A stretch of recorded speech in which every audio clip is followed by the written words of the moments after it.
మహాకవి, ప్రజాకవి, జానపద కవి, మహావాగ్గేయకారుడు వంగపండు ప్రసాదరావు గారు 50 ఏళ్ల సుదీర్ఘ కవితా సంపుటి ప్రస్థానంలో ఈవేళ ఆంధ్ర యూనివర్సిటీలో శ్రీ రమణమూర్తి గారు జరుపుతున్న మహోన్నత ఉత్సవం ఏమైతే ఉందో వంగపండు గారి ఆట పాట మాట, ఆ ఉత్సవానికి నేను వచ్చానండి.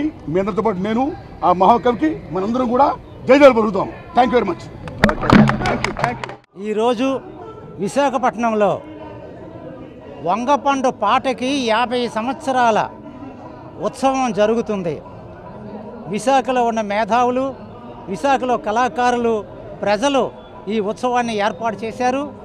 దీన్ని ప్రోత్సహించి దీన్ని బలపరిచినటువంటి లీడర్ రమణమూర్తి గారు బాధ్యత వహించి చేస్తున్నారు.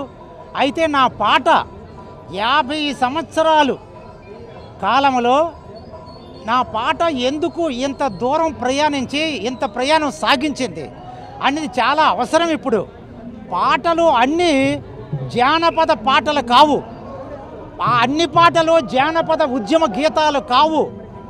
అయితే ఆ పాటలో ఏ పాట ప్రజా జానపదం, ఏ పాట ప్రజా జానపదం కావు అన్నటువంటి విషయం ఈరోజు మనం అర్థం చేసుకోవడానికే, మీ అందరికీ చెప్పడానికే ఈ పాట ఏర్పాటు చేశాం. ఈ ప్రోగ్రాం నేను మొట్టమొదటి పాట అడవి పాట, అడవి గురించి రాసి అడవి జీవితం గురించి రాశా.